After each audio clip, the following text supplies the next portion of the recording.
Good afternoon. Let's continue further. अभी तक हमने एग्जेम्पशंस की हैं कैपिटल गेन्स की। सेक्शन 54 की एग्जेम्पशन में क्या था, कोई भी रेजिडेंशियल हाउस बेच के हम एक नया रेजिडेंशियल हाउस लेते हैं तो सेक्शन 54 की हमें एग्जेम्पशन मिलती है।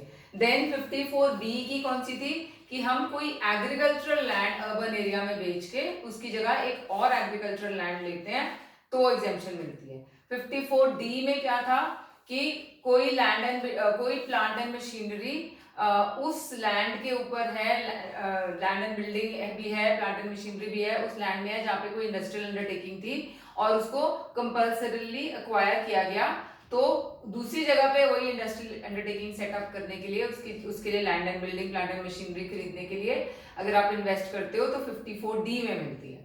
और 54EC में क्या था कि कोई भी capital gain land and building या बोथ को बेचकर आप किसी स्पेसिफाइड एसेट जैसे bonds of NHAI, rural electrification bonds वगैरह में इन्वेस्ट करते हो विद इन 6 मंथ्स तो आपको एग्जेम्पशन 54EC में मिलती है। अब फर्दर कंटिन्यू करते हैं।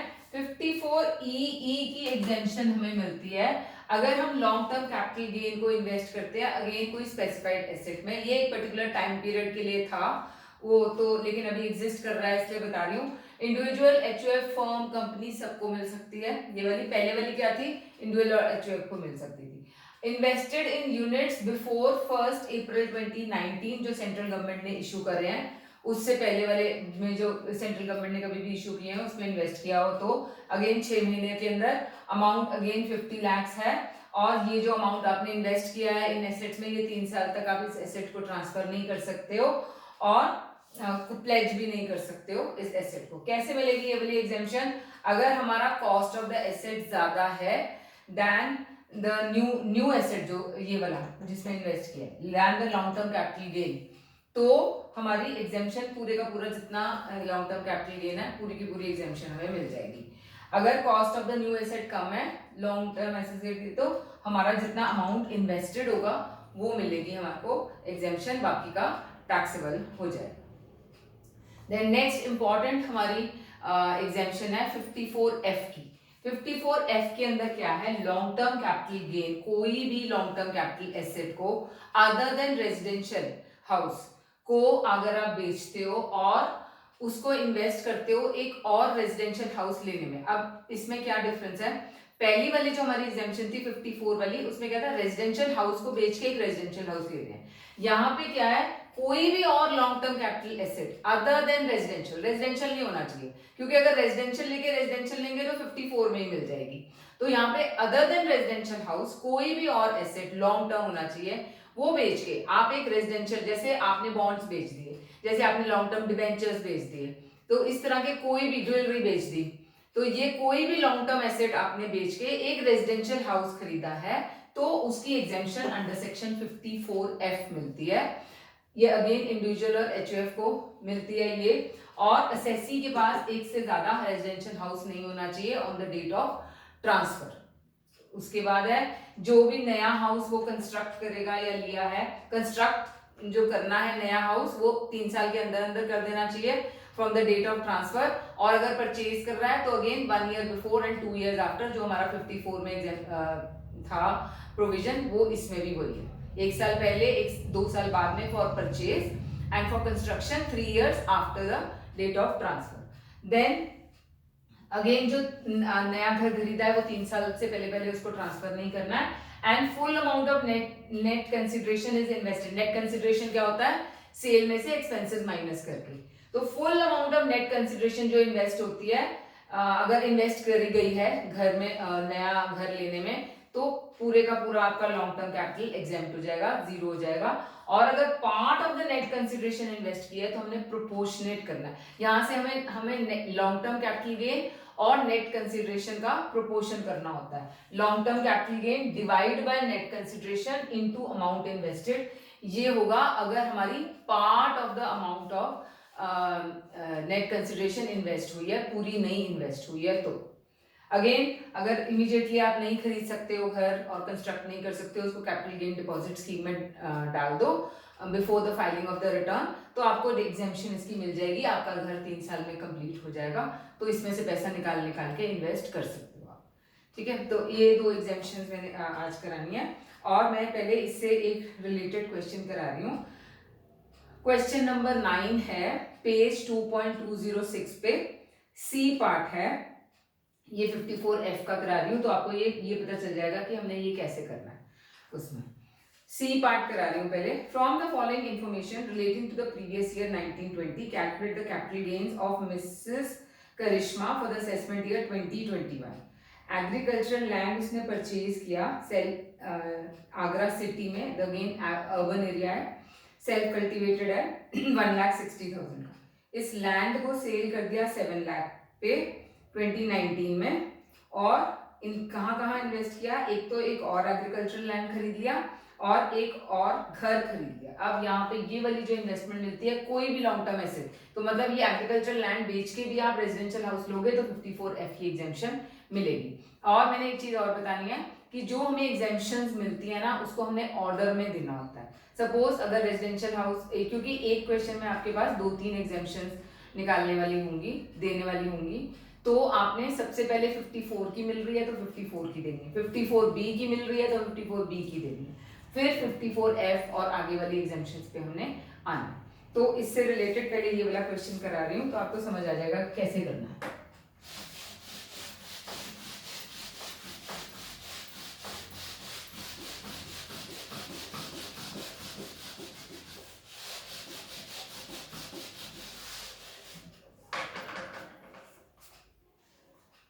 उसने सेल करी है 7 लाख की, तो सेलिंग प्राइस हमारा आ गया 7 लाख। कोई भी एक्सपेंसेस ऑफ ट्रांसफर नहीं है, तो नेट कंसिडरेशन भी हमारा यही हो गया। अब इसका इंडेक्स्ड कॉस्ट ऑफ लैंड ले लेते हैं, minus indexed cost of land, 1,60,000 cost है, डिवाइड बाय 2-3 में परचेज किया है, तो 2-3 का इंडेक्स हमें 105 दिया हुआ है, इंटू 289,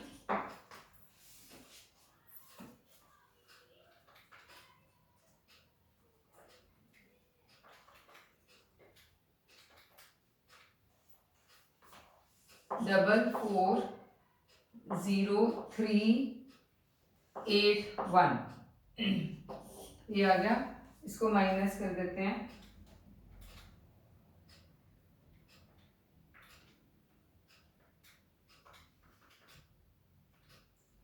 259,619, ये हमारा लॉन्ग टर्म कैपिटल गेन हो गया। अब हमने इसमें से एग्जेम्पशंस देंगे। सबसे पहले 54B की देंगे, क्योंकि एग्रीकल्चर लैंड बेचकर नया एग्रीकल्चर लैंड लिया है, तो वो है 1,50,000 की।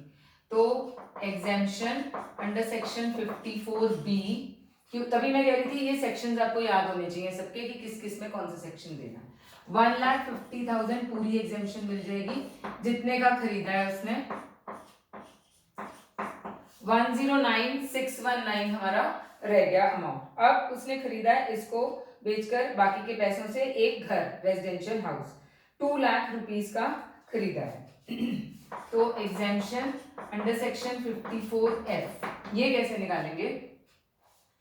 उसने खरीदा है 2 लाख रुपए का, ठीक है, घर, और हमने प्रोपोर्शनेट देनी है, क्योंकि हमारी नेट कंसिडरेशन जो है सारी की सारी इन्वेस्ट नहीं हो रही है। तो हम क्या करते हैं, ये जो हमारा लॉन्ग टर्म कैपिटल गेन है 259,619 डिवाइड बाय नेट कंसिडरेशन, ये 7 लाख, इनटू ये वाला अमाउंट जो हमने इसमें और डालना है, सॉरी इनटू अमाउंट इन्वेस्टेड है ना, तो 2 लाख रुपीस। ऐसे करना है हमने, जितना अमाउंट इन्वेस्ट किया है out of the net consideration into the amount of long term capital gain, ये वाला नहीं लेना है, क्योंकि हमारे को आगे क्वेश्चन हम और भी करेंगे, इसमें और भी एग्जाम्पशन मिलेंगे। हमने जो first long term capital gain आया वो वाला लेकर प्रोपोर्शनेट उसका निकालना है। तो 54 की एग्जाम्पशन हमें ऐसे मिलेगी, 259,619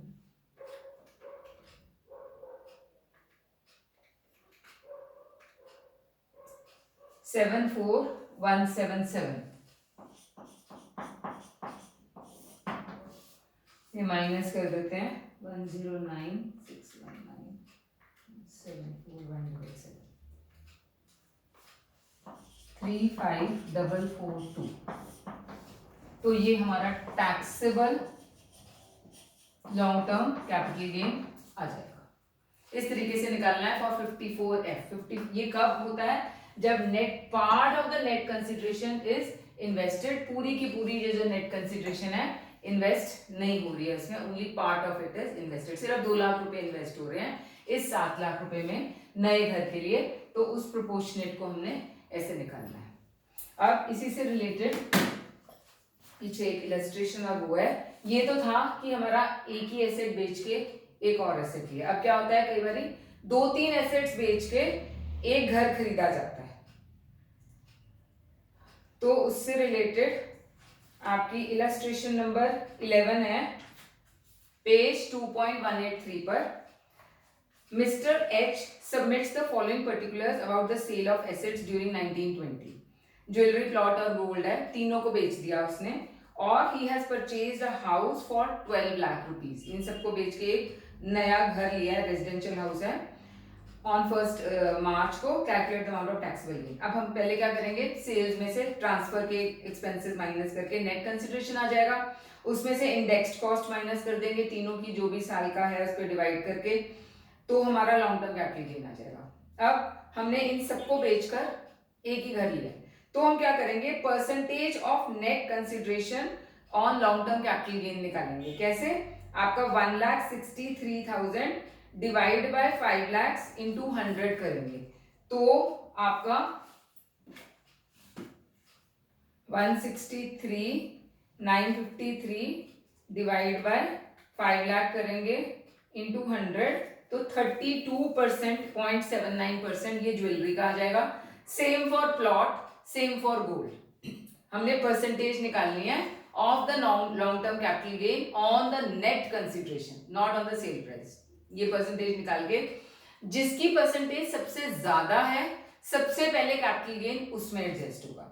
अब इस केस में गोल्ड की परसेंटेज सबसे ज्यादा है, तो पूरे का पूरा गोल्ड का जो लॉन्ग टर्म कैपिटल गेन है वो हम अज्यूम करते हैं कि इन्वेस्ट हो गया, तो वो पूरे का पूरा 784 डाल के 54F में नील हो जाएगी इसकी वैल्यू। सेकंड है आपका ज्वेलरी, तो ज्वेलरी में भी अब हमने क्या करना है, देखो मैं बताती हूँ। इसमें आपका नेट कंसिडरेशन या सॉरी अमाउंट ऑफ नया हाउस इज 12 लाख, 12 लाख का आपने नया घर खरीदा, इसमें से नेट कंसिडरेशन गोल्ड की यूज हो गई पूरा 2,40,000 गोल्ड का, क्योंकि सबसे पहले हमने उसी को किया, माइनस 9,60,000 रह गया। फिर इस 9,60,000 में से हमने अब ज्वेलरी वाला भी माइनस कर देना है 5 लाख रुपीज। जो ज्वेलरी बेची 5 लाख की, वो भी अज्यूम किया कि पूरी की पूरी इन्वेस्ट हो गई। 4,60,000 हमारी, हमें और पैसे चाहिए इस घर को खरीदने के लिए 12 लाख में से, लेकिन प्लॉट का हमारी नेट कंसिडरेशन है 20 लाख रुपए, तो पूरे का पूरा सेल जो अमाउंट है वो प्लॉट का इन्वेस्ट नहीं हो रहा है इस 12 लाख में, इसलिए इस केस में प्रोपोर्शनेट करेंगे प्लॉट के लिए। तो 4,60,000 डिवाइड बाय 20 लाख इंटू 209 जो आपका लॉन्ग टर्म कैपिटल गेन इसका आता है वो करेंगे, तो हमारा प्लॉट के अंदर जो हमारा पार्शियल या प्रोपोर्शनेट आएगा लॉन्ग टर्म कैपिटल गेन, वो डाल के बाकी का टैक्सेबल हो जाएगा। तो इससे रिलेटेड एक क्वेश्चन भी कर लेते हैं, तो आपको ज्यादा अच्छे से समझ आएगा। क्वेश्चन नंबर 8 है इससे रिलेटेड।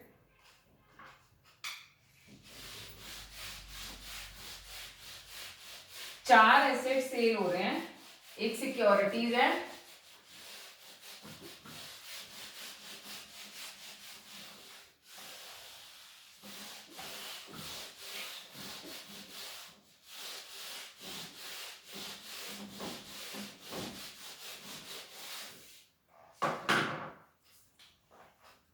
एक सिक्योरिटीज है, एक सिल्वर बेचा, ज्वेलरी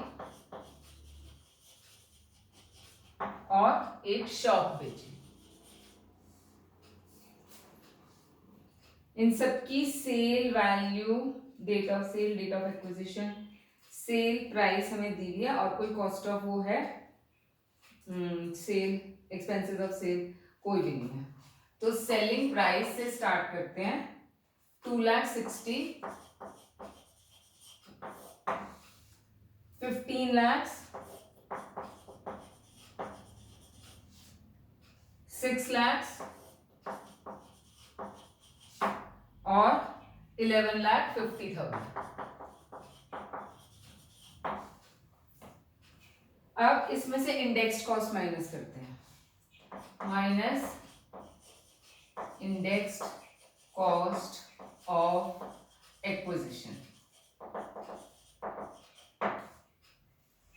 पहले वाले की हमारे को कॉस्ट दी हुई है 1,80,000 की, डिवाइड बाय 137। ओके, फर्स्ट वाला क्या है, बेसिकली एक्चुअली सिक्योरिटीज है और शेयर्स का नाम लिखा नहीं हुआ है, तो हम अज्यूम करेंगे कि ये डिबेंचर्स है। तो डिबेंचर्स में हम इंडेक्सिंग करते ही नहीं, तो इसको सिंपली 1,80,000 माइनस कर देंगे,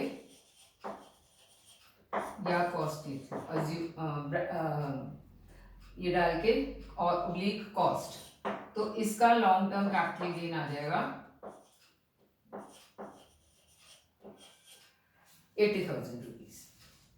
उसके बाद है सिल्वर का। सिल्वर की उसने खरीदा हुआ है 1 जनवरी 1999, तो 2001, 1 अप्रैल 2001 से पहले का खरीदा हुआ है, तो हमने cost of fair market value whichever is higher लेना है। कॉस्ट 30,000 है, फेयर मार्केट वैल्यू 4 लाख है, तो 4 लाख डिवाइड बाय 100 इंटू 289,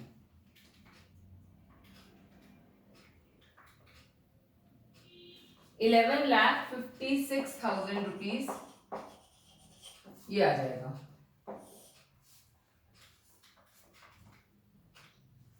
3,44,000 इसका लॉन्ग टर्म कैपिटल गेन आ गया।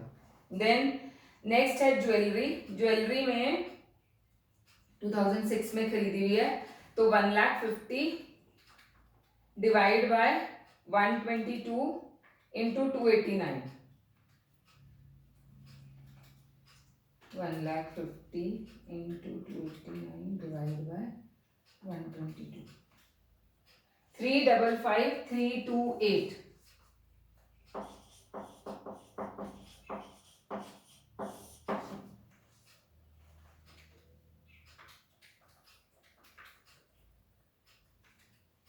टू 672 इसका आ गया। और लास्ट शॉप का भी हमें 3,30,000 दिया हुआ है, 3,30,000 इंटू 289 डिवाइड बाय 105, 908286, 908286।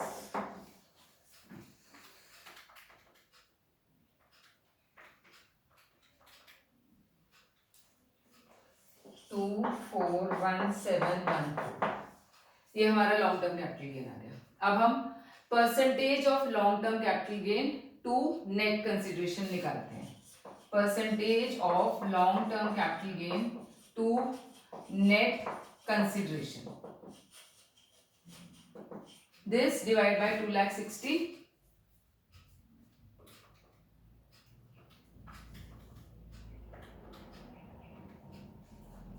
30.77% है। सिमिलरली बाकी सबका भी निकाल लेते हैं।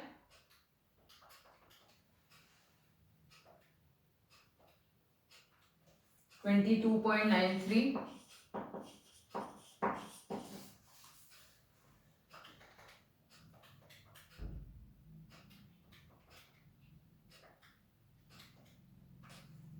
40.78, 241714,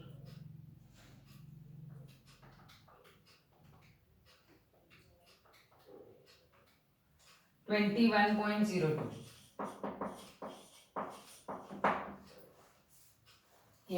अब सबसे ज्यादा किसकी है परसेंटेज, ये नंबर 2 पे आपका सिक्योरिटीज आता है, नंबर 3 पे सिल्वर एंड नंबर 4 पे शॉर्ट। ये आ गया। अब minus exemption under section 54F, क्योंकि उसने घर खरीदा है इसीलिए। तो सबसे पहले 244,672 की तो पूरी एग्जेम्पशन दे देते हैं।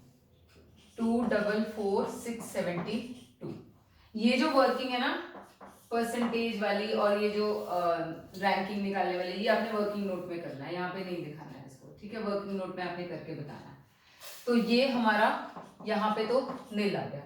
अब ये चीज भी मैं बता रही हूँ, कॉस्ट ऑफ न्यू हाउस हमारा है 22 lakhs minus amount utilised by sale of jewellery 6 lakh रुपए ये यूटिलाइज कर लिए हमने नया घर खरीदने के लिए। 16 लाख रह गए। सेकेंड नंबर पे कौन सा है आपका, सिक्योरिटीज। सिक्योरिटीज का भी 80,000 का कैपिटल गेन पूरा लगा लो, नील हो जाएगा ये भी। तो सिक्योरिटीज का भी हमने 2,60,000 रुपीज यूज कर लिया नया घर लेने के लिए। कितना रह गया, 13,40,000 रह गया।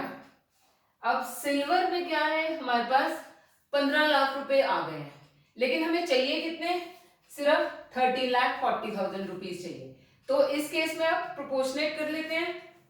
तो 13 लाख यहां पे कर रही हूं, 13,40,000 डिवाइड बाय 15 लाख इनटू ये जो हमारा लॉन्ग टर्म कैपिटल गेन है 344,000।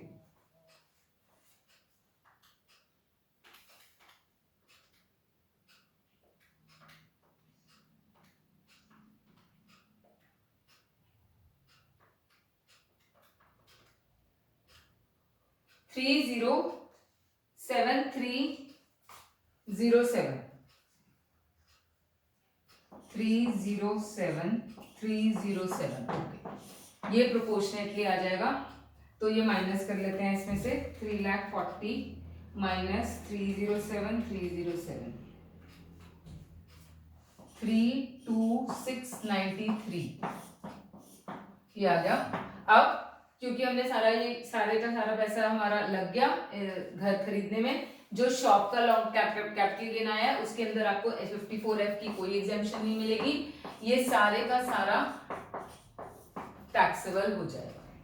तो हमारा टैक्सेबल कैपिटल गेन यहाँ पे taxable long term capital gain ये प्लस ये हो जाएगा, ठीक है। तो ये सारी वर्किंग ये वाली आपने वर्किंग नोट में दिखानी है इसको। तो this is how we have to do this type of question. अब इससे रिलेटेड मैं पीछे बैक एक्सरसाइजेज में 1-2 क्वेश्चंस और करा देती हूँ। क्वेश्चन नंबर 9 को ही कंप्लीट कर लेते हैं। ए पार्ट में देखो इसका, mister Chandrahas Joshi sold his residential house on 1 November 19 for 17,75,000 which he had purchased for 4,10,000 on 1st February 2002। फिर उसने इम्प्रूवमेंट की है कुछ 2-3 में, सॉरी 3-4 में, और 5-6 में he had agreed to sell the house to Mr. K. Rajashekhar for 6,50,000, had received an advance, or for the same, since Mr. Rajashekhar did not give the sale registered within the agreed time, the agreement was cancelled and advance money was forfeited. Okay.